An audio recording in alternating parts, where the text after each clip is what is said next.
Tal y como se informó en el video de ayer, varios medios han revelado que el Royal Rumble masculino sufrió múltiples cambios en el guión durante el día del evento. El roster de la empresa terminó muy descontento por lo sucedido el día sábado. Incluso toda esta situación fue descrita por un talento de la empresa como un torbellino. Sin embargo, el Royal Rumble match no fue el único combate que sufrió cambios de última hora, pues durante la más reciente edición del Wrestling Observer Radio, Dave Meltzer ha revelado que Vince McMahon efectuó varios cambios en el combate entre Seth Rollins y Roman Reigns por el campeonato universal de WWE durante el día del evento. Como ya todos saben, Roman Reigns terminó perdiendo el combate por descalificación. Sin embargo, según el periodista, originalmente Reigns iba a llevarse la victoria y Rollins iba a formar parte de la batalla real masculina más adelante en el show. Estas fueron las palabras de Meltzer.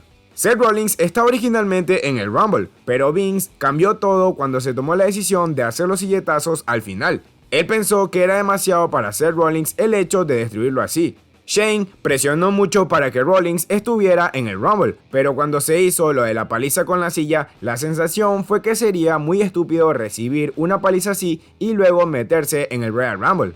El sentimiento que había es que los sillazos eran más devastadores que la victoria, así que se decidieron por los sillazos. Además de esto, Meltzer también ha revelado los planes que tenía WWE para Shane O'Mac en Elimination Chamber y WrestleMania 38 que han acabado siendo descartados. Según Meltzer, Shane estaba programado para ser uno de los participantes de la Elimination Chamber que se disputará por el título de la WWE.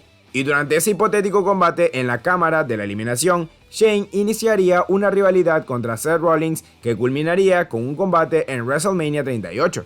Pero obviamente estos planes habrían cambiado, ya que anoche en Monday Night Raw se confirmaron los 6 participantes de la cámara de la eliminación y Shane no fue incluido en el combate.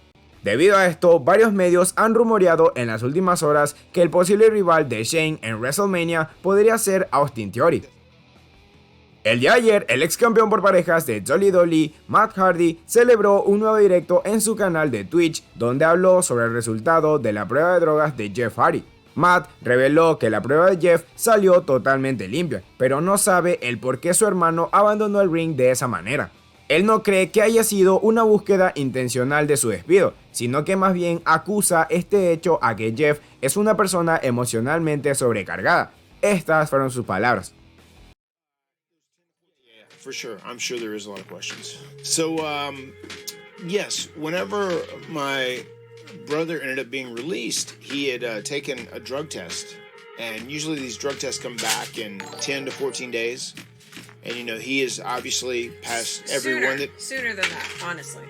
So those 10 to 14 days had been up for him, and he'd never got a result. And he was very curious of where his result was, because he knew he had passed this drug test because he hadn't been doing any drugs.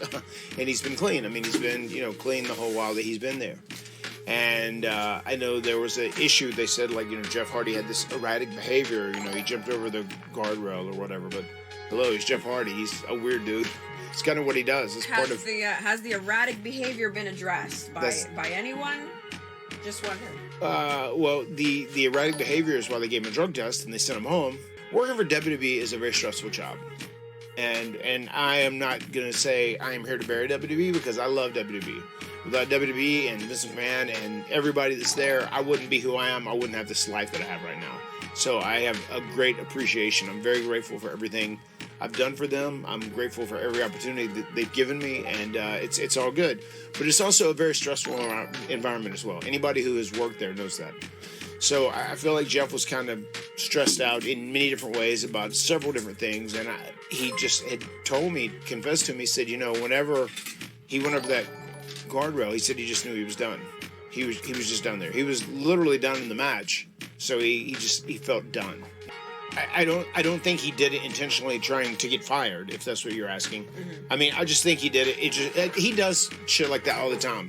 There's times where we'd be in the ring wrestling or working, and he just like goes into business for himself because it's just something he feels. That's how he is. He's a very emotionally supercharged person, and like follows his emotions and instincts. And if something feels a certain way, regardless if it's not the best case scenario for whatever the outline of the match or scenario you're working in. He just doesn't. He just does things, and I think that's one of the reasons he is beloved as he's beloved, because he is a very emotional and like passionate and driven guy, and if he has a feeling, he just goes with it.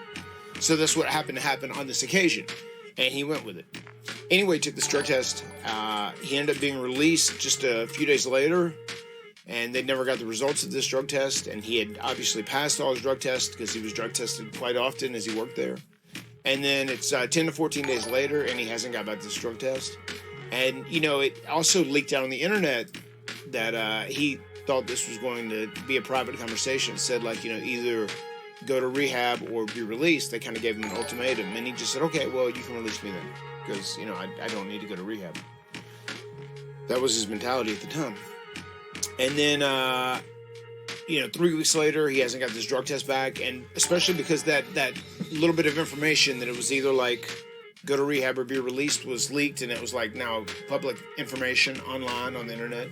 He definitely wanted to see the results of this drug test. 3 weeks out, he kind of asked to see it and hadn't got it, and I feel like there was a little bit of, you know, well, it's the drug test company, and the drug test company says, well, it's a WWE thing, whatever, and he was kind of fighting and scratching and clawing to get this drug test, and he was kind of getting the runaround. And then he got a call, which this has been reported online, from John Laurinaitis, and they had offered to induct him into the Hall of Fame.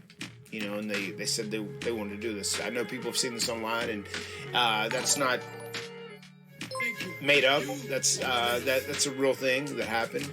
And he just asked for his drug test at the very end of the conversation and said, no, I just want my drug test. I want the clean result, kind of to clear his name, if that makes sense. And I think it should, especially given his history.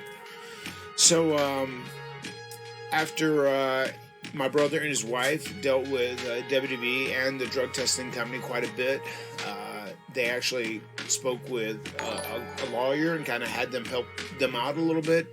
And just a couple days ago, he got the drug test back. And the drug test is compliant. Everything was a negative. It passed on all levels. I mean, he got the drug test because he had... Bueno, fanáticos, este ha sido un video más del noticiero de WWE. Espero que les haya gustado, pues si ya saben, si es así, no olviden dejar su like, activar la campanita y no olviden tampoco seguirme en mis redes sociales que están acá abajo en la descripción. A los nuevos, no olviden suscribirse. ¡Chao, perros!